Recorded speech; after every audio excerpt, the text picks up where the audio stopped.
Hey, Spider fans. We are back for another episode of Spider Sound Off. This is Tom. And this is Porter. And it is Sunday. Bloody Sunday. Yeah, it's been a crazy last couple of days. But I think 36 hours of pain for Spider basketball fans. Let's be fair. And we will get into all of that. But before we do, I think we want to start off with a little kind of summary of maybe the reaction and some of our feedback from our last episode. Ooh, yeah, that was not good. The episode was fantastic. The feedback. Yeah, we got a lot of feedback. That was our most feedback of any episode we've ever done. So I'd say there are two main points, and we'll try to talk about them here. One, just to be frank, was people saying, why aren't we talking about Mooney more as part of the problem? That's true. And then the second one was, what was I thinking talking about us going to a lower conference? Correct. We'll try to address both of those. Porter, you want to start talking about the coach question we seem to get? I think over and over people are thinking and saying that I am far too positive and not being hard enough on Coach Mooney. And that's fair criticism. I mean, I am positive about Coach Mooney. I haven't been as hard on him as I have been on other factors. And so I take that as fair criticism. I think overall, you look at, we have multiple years left on the contract. You look at the fact that the John O'Connor article came out saying we were spending $2 million versus $5 million, which are the elite programs in terms of spending in the Atlantic 10. And I'm hoping that, the signals were to me, like, that means we got to go spend more money and try that one time before you make any sort of other decisions. But I hope behind the scenes, just full disclosure, that John Hart, our athletic director, is doing things like, what Coach Mooney said. Everything has to be evaluated right now as to what's going right. So it starts with, am I rolling out the right coach? Do we have the right assistant coaches on the team? Are we playing a system in this era of nil spending that can work? Can we have better barbecue? Can we have better barbecue at the Robins Center? Are we giving the coaches the resources they need financially to compete in this arena? And just to kind of add to that, what we saw happen up in Olean, New York, is kind of an alternate view. It's a different team, similar size school in the grand, in terms of we're in the a few thousand sort of student realm versus other schools in our conference which are much bigger.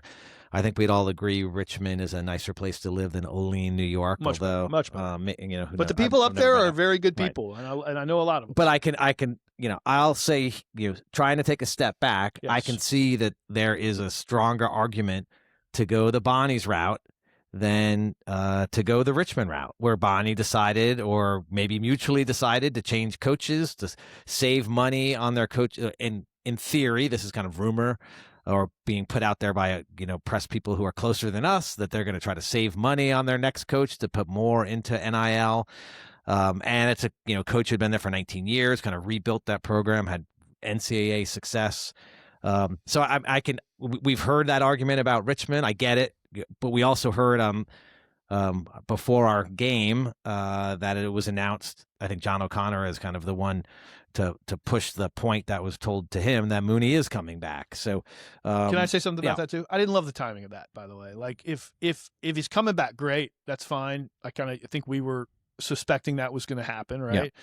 But you don't need to announce that during the women's tournament. I mean, that's just a real distraction in my mind. Like, it's not distracting any of the players or the coach on the women's team. It's just distracting to have news about the men's coach out when the women are out there trying to fight for an NCAA bid. Like, I didn't love it, right? And at the end of the day, you could have said to John O'Connor, hey, can you wait to ask me that until the A-10 tournament, right? Number one. And then maybe Mooney wanted that out. And, I would, if I were him, if I'm recruiting, I want that news out.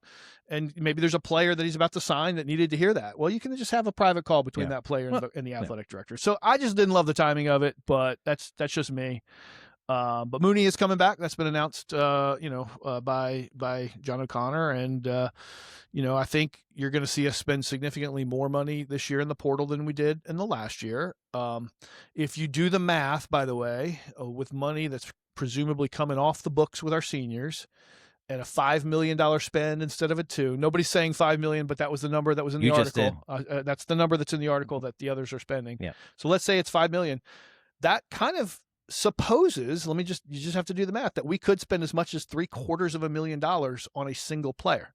So think about that for a second. $750,000 on a single player for a single year. That's pretty interesting. I'll just throw that out. But the one thing I think we both agree on is that, we're 2 years in a row, we're 5-13 in the A10. Yes. No one's happy about that. We're not happy. I guarantee Coach Mooney's unhappy about it. Right.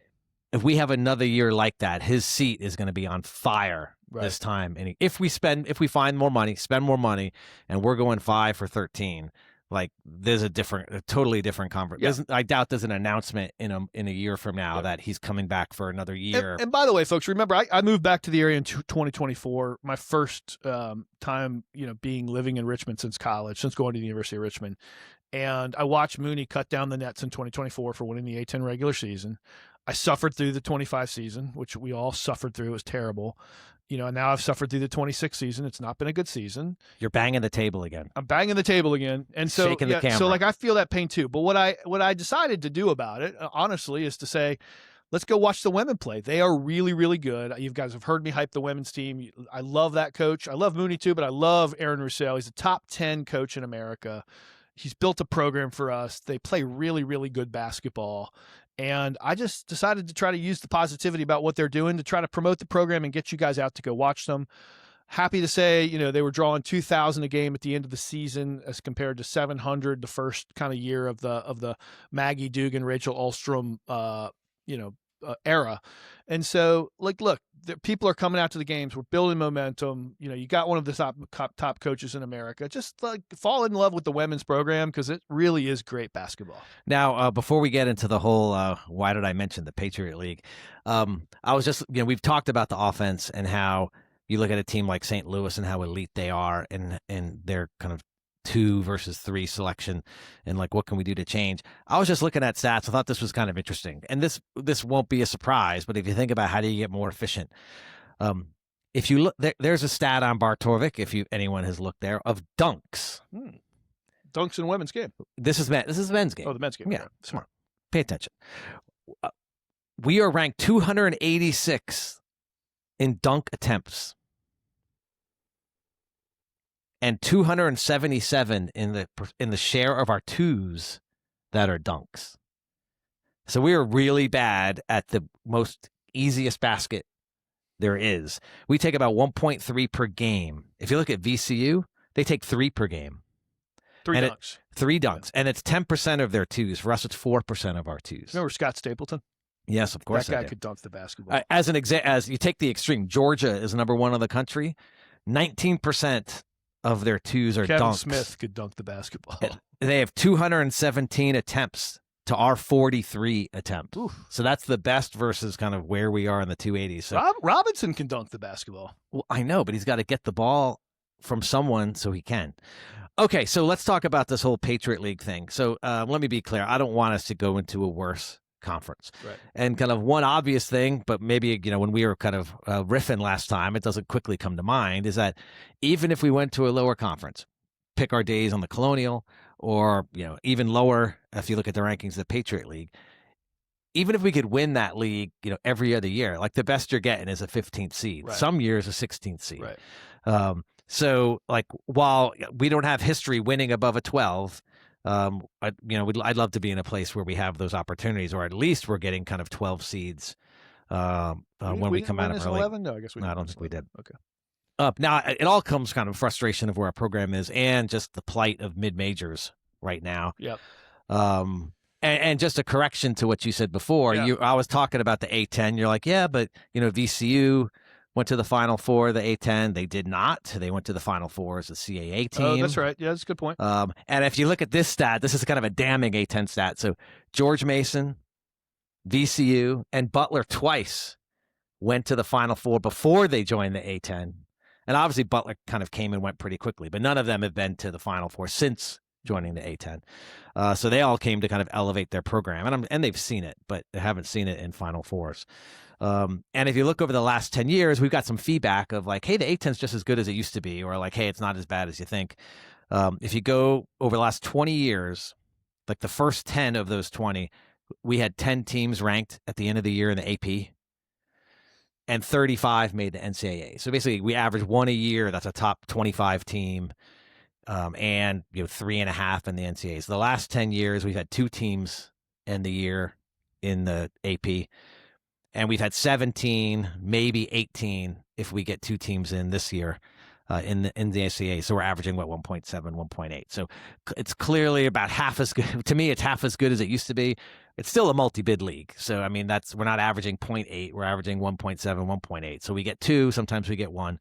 Obviously much better than kind of the Patriot could dream of. So, but there is a problem with mid-majors right now. We know, we'll talk about the women's team in a second, but like the net is the kind of the magical number that people look at.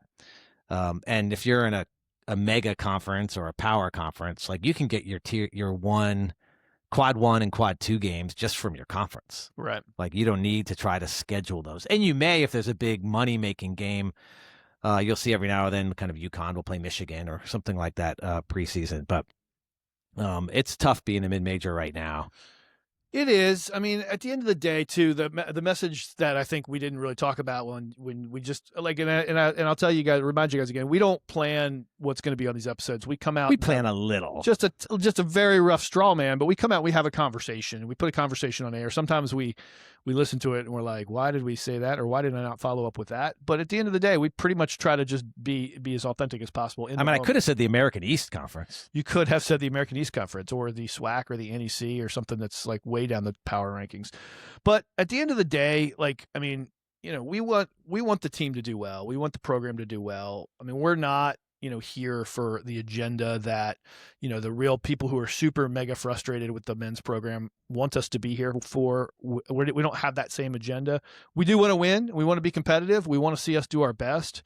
And we'll keep trying to tell you the best story we can about Spider basketball, telling Spider basketball stories to Spider basketball fans.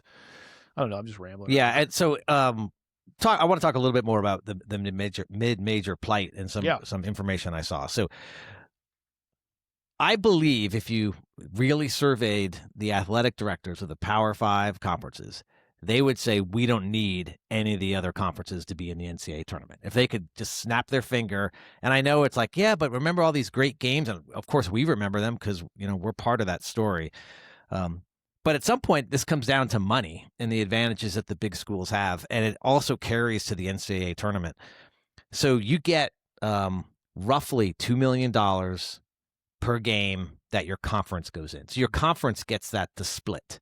So think if we have one team going into the tournament, there's $2 million that gets allocated to the 14 teams. Now, I think the A10, every conference has its own formula how they do that. It's not just peanut butter spread to all of them.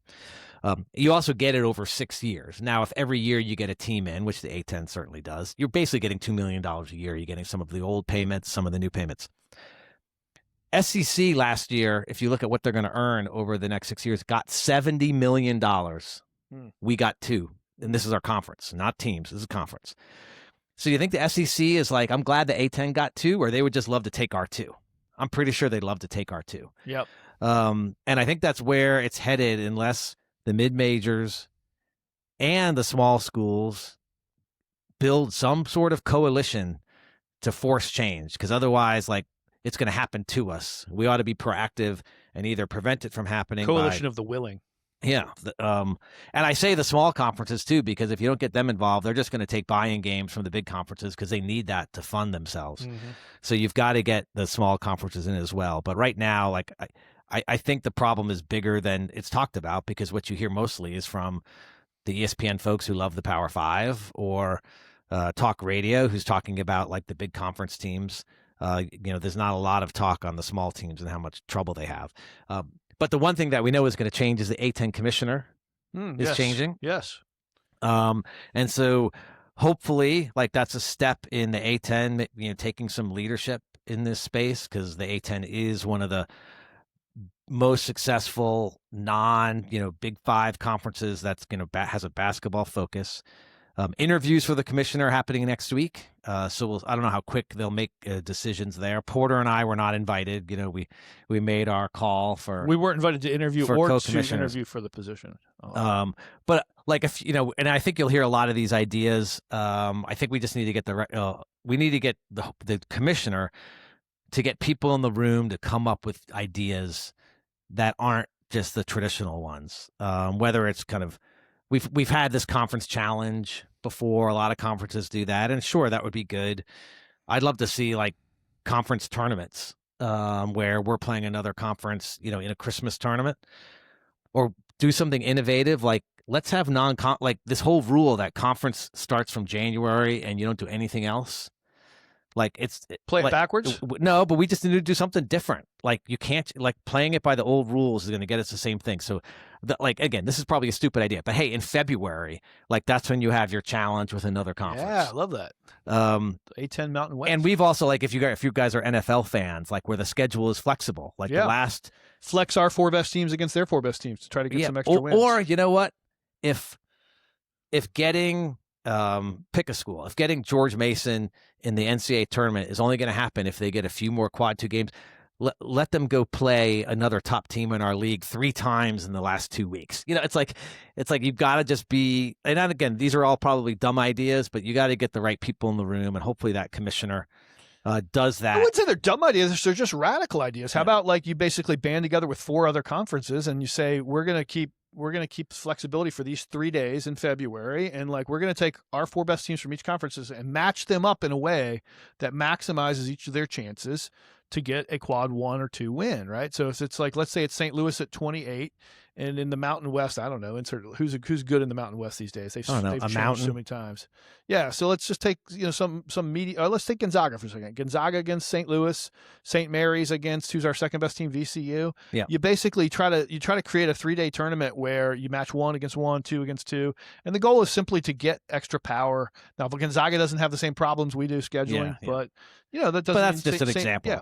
So like I was talking to Porter at the game, women's game yesterday. I'm like, what would happen if the A10 commissioner went to the Big East and said, we want to play you. We promise we'll just play you on the road, and you can pick who plays who.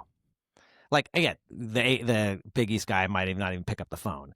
But the point is, like, we need some innovative and some off-the-wall ideas. The game and I thought you were going to keep that idea to yourself, by the way. You were supposed to bury that one down deep. Okay, before we get to the disappointing women's weekend in Richmond, I guess we got to talk a little bit about the men's. And, we did have what'd you say, the first best half? I said we played the best first half of our season. I mean, it was exactly what you had wished for in the last episode where you said, hey, we get out to these slow starts. What's up with that? We got out to a 38-8 start in this one, Tom. So, for those who don't know, we lost 79-77. Had a 30-point lead in the first half. It was 21 at halftime. We lost that lead, and if you look at the box score, it's insane. So we shot for the game 64% and 60% from 3, and Duquesne only shot 40%, and we lost. Now, how did that happen? We got out rebounded 32-22. That's typical. What's not typical is we had 16 turnovers. They only had 10. So that's 11 in the second half. That's the big part. And they had 11 more points off turnovers than us. So yesterday for me, so I was getting score updates texted to me about the men's game. I was at the women's game with you.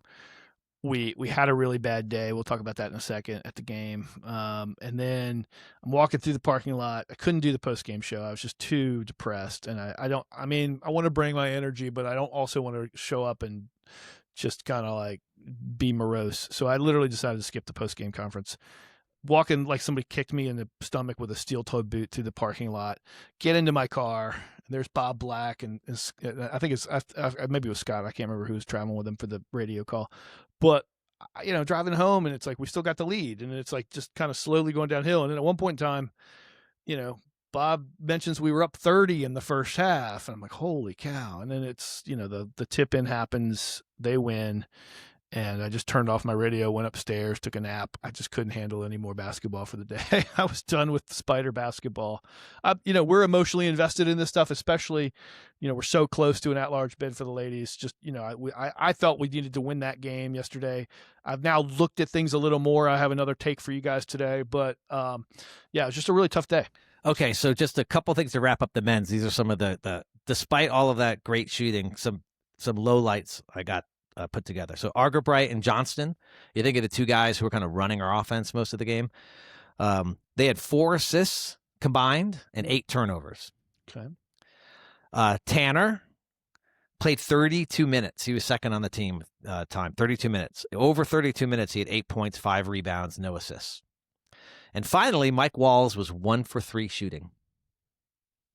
He took 3 shots. We ended up 5-13, same regular season record as last year. We are in the pillow fight, as they like to call it.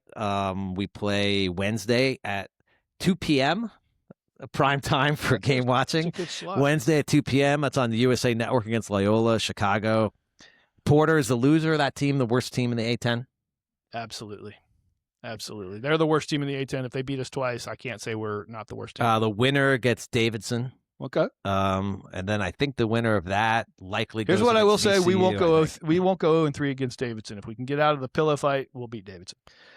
Okay, so let's jump to the disappointment we had with the women. Maybe first we should talk about Friday. So we had it was a fun game Friday. Lovely day. Women won 70-51 over LaSalle. Didn't really shoot the 3 well, but really controlled that game. Really from the beginning. Played 4 freshmen in the fourth quarter a little bit together. That was really cool to see. And before that, I didn't get to see it. Porter did. There was the crazy Dayton George Mason game. I was sitting there. Tell us about that. Yeah, I texted a few people the score. We were up Dayton was up 10 on VCU with minutes to play, and I was sitting next to another Spider fan. I didn't get his name, and I think it got to be like 71-50. What was it? 71-63, and he said to me, the first team to 75 is going to win this game. Now 71-63 with less than 2 minutes left, or 2 minutes and 13 seconds left. I couldn't disagree with him. Right, 2 more shots. Even 4 foul shots, and Dayton's got that game. Somehow we went from that to like a 6-point. It felt like a 6-point play, but it was more like 6 points in 6 seconds or something like that for GMU. And I have the reputation of being bad luck at times. They call me the Black Widow, and all my friends now say I widowed Dayton by saying they were up 10 with 2 minutes. Yeah, he sent the text showing the scoreboard, which I think was more of like without saying anything, like how shocking it is that George Mason's losing by 10. And so anyway, I widowed Dayton. Dayton getting through after having played 2 games in a row would have been a much better matchup for us. We don't match up well against George Mason. In my opinion, it's the hardest team for us to play in the Atlantic 10. Not because they're just that much better than anybody. It's just not a good matchup for styles of play. And well, one thing I was noticing for this season, they are top 10 in the country in 3-point defense. Yeah, and that. We are 18-1 when we hit when we hit double-digit 3-pointers, so that we don't have to do that. But it's how we're most successful. And if you look at that game, we are 5 for 24 from threes. I'll say this: that's I mean, look, their coach is a really good coach at George Mason. She's very, very good. A-10's lucky to have her. I still say Roussel's he's a top 10 coach in the nation for me. She's very, very good. Walton dominated us. I mean, to give Zariah Walton credit, she dominated us. She's an all A-10 first team player. She had 2 good games in a row against us. We got the better of her in the first game where we beat George Mason, but she dominated us in the second and third game. And George Mason's a good team, and they beat us. And there was a great crowd for Richmond on both Friday night and Saturday. We had the people show up, and we just had a bad game. It happens. And just some stats on there, like what did the best players do in that game? So both teams had 2 players on that first team, A-10 team. Their 2 players, Walton and Harris, scored 42 points. Ours, Maggie and Rachel, scored 19. So we only scored 45. Their 2 best players had 42 points. They play a very physical style where they chip. I feel like they chip you. And I say chip because sometimes it's a hip, sometimes it's a jersey pull, sometimes it's a little bit of a forearm slowdown. They chip you every single play and every single interaction. And if the refs call a loose game, I'm not complaining about the refs. The refs did not cost us that game. But if the refs call a loose game versus a tight game, it's definitely advantage George Mason. If they call a tight game, it's advantage us. But it was a loose game. They're a very physical team. You got to show up with your physical attitude to beat a team like that, and they got the better of us. It doesn't short what the ladies did on the season. The ladies have had a magnificent season, 26-7. We sit number 37 in the net. This is Sunday evening. We're recording this. The final was just played moments ago, where Rhode Island beat George Mason for the final. First time in 30 years they're going to the NCAA tournament. Rhode Island is really well coached. They're a very good team. Charlie Cream. Can I before you get to that? I said I had a little surprise for you. Oh, more surprises. Great. Surprise. I got an email yesterday Okay. telling me that I was one of the press members selected to vote for the alternate team. I got to vote for the alternate team. He didn't. I did. Wow. I'll keep waiting to see if the tournament team is out so I can see, like, how did you vote for him? Well, I'm waiting for the team to come out so I can say kind of how I did. So it should be out now. I just can't find it. But I got that vote in. Now, you had until 5 minutes before the game was over to put the vote in. I did it at halftime. This game. This game. Like, you had to get it. We just watched Rhode Island, George Mason. Yeah, you had to get it in before 5 minutes so they could actually tally it and all of that stuff. So when I find it, I'll compare. I know, given how serious we are about women's basketball, you took that seriously. I did. Yeah. Yes, it did not include like 5 spiders. I appreciate that. You vote for 5 and you pick the MVP. Yeah. Well, congratulations, dude. Yeah, it was kind of fun. I was left on the tracks. Well, they can't let everybody vote. It would be kind of silly to let. You know what it was? It's because I asked all those questions in the post game and you stayed silent. And they were like, I don't like his questions, and so therefore he's not going to vote. Hey, buddy, respect. It could be. Respect. I get you. But anyway, you wanted to talk about our NCAA chances. Oh yes, let's talk about the NCAA chances. So women are 37 in that. Look, here's the bottom line, folks. Tom and I have been talking about this a lot tonight as we get ready for this episode. You build the net because you're trying to figure out a way to compare teams that aren't going to play. It's more important in a lot of ways when you have teams, that only schedule cream puffs in their non-con, and then they go into their conference and play all good teams, because some of the power conferences have, a lot of these power conferences have 90% good teams, right? The A10 probably has 50% good teams. And so you start to get a nice move up in the rankings because you're playing all good teams. Win or lose, you're still not really hurt that much, right? So take Virginia Tech, for instance, number 41 in the net. They are, I think, 23-8. Very good team. Of course, we beat them in a scrimmage before the season started on their home court. The secret scrimmage again. But they did not schedule a lot of really good mid-majors. They scheduled one, right? They scheduled a bunch of cream puffs, and then they played in the ACC. They did not schedule a bunch of good mid-majors. They scheduled one, JMU, who promptly dispatched them by 9 points. So if you play a tough schedule against tough mid-majors, you are going to take losses. It's just basketball. You're going to have days where you're off and they're on, and you're going to lose some games, right? So Florida, number 47 in the net, 18-15 out of the SEC, lost by 15 to Navy right before we beat Navy. So, the net in and of itself is a guidepost, but it also shows you when a team's collective effort is really good. By the way, Richmond, number 1 mid-major team in the net as of Sunday night. Rhode Island, I don't think they'll jump us there in the 40s somewhere. Well, there's an interesting part, too. We've chatted a little bit about that when you're making the case for Richmond in the tournament. It's hard to ignore the scheduling change we had because of the snowstorm up in Fairfax, where we ended up with three games road games in 5 days. Yeah, all different cities. And that last game of the 3 was our only quad 4 loss. Dead legs. I think if we didn't have that loss against George Washington, it wouldn't even be discussed. Yeah, it would probably be kind of more than just like on the bubble. But anyway, a great point. So that happened. We don't really know what happened, or why the game didn't get rescheduled better. So the story, if you go back in time, go in our time machine, everyone knew that snow was coming. It was supposed to come late Saturday and then be bad on Sunday. There was talk, and there were other games that were rescheduled across the A10 in that area that they were moved days. So I think there was a hope that our Sunday game would get moved to Saturday. George Mason didn't have a home game Saturday on the men's side, that we could have had that game Saturday, moved it up a day. And yes, you got to figure out things like refs and broadcasting. But anyway, the decision was made to not do that. The storm came. That's a George Mason decision, I assume, as they're the home team. Storm came, moved the game, kind of the rest is history. But it's interesting. You know who's on the women's NCAA committee?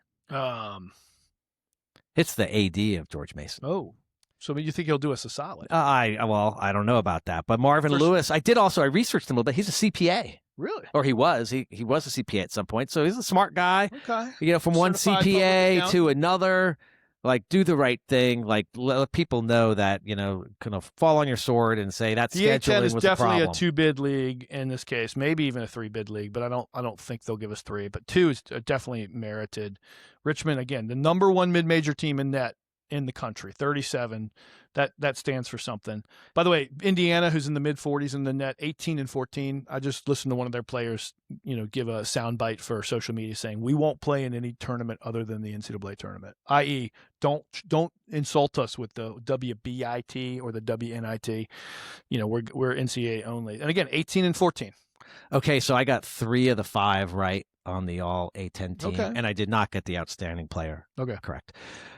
So the outstanding player was Albina Silla. Yeah, she was really good. So she was great yesterday as well. So I had her on the team. I did not have her as the outstanding player. I had Zariah Walton. Yeah, as the MVP. She made the team as well as Kennedy Harris. I also had. But I think if they win that game, and you had to do it at halftime, if they win that game, then Walton is. Well, I could have waited. Yeah. I should have waited. Oh, okay. I did not vote for Sophia Vital and Brooklyn Gray, who are both, I think, on Rhode Island. Rhode Island's an interesting team. Like, you look at their stats over the few games, like they didn't have that dominant player. I mean, Silla had a great game yesterday, had a great game today, but all season long, they've kind of had like 3 or 4 players who are averaging like 10 points. They don't have that kind of big dominant star all season long. I think Silla, though, Silla gave Rhode Island a dimension against Georgia Mason that was hard to prepare for because she's so tall. Right? No, agreed. Well, one thing that we learned kind of before we wrap this thing up is that there are 2 postseason tournaments in addition to the NCAA. Correct. For the women's. Did not know that. So I guess a few years ago, the NCAA, when if you know, on the men's side, they bought the NIT. And so the NIT is now like an official NCAA tournament. Good job there hitting the camera, Porter. They did not buy the women's NIT. Instead, they created, and I don't know what the negotiations were like, but they created their own tournament, the WBIT. So that is kind of the first tournament teams go to. By the way, I'm just checking my email right now. I did get the ballot. I didn't vote. My fault, folks. I'm not sure that's true. But anyway, so the last 4 the last 4 out of the NCAAs automatically get the number 1 seed to the WBIT and get home games. So there are a lot of opportunities for the women's team to play in the postseason. Hopefully it's the NCAA.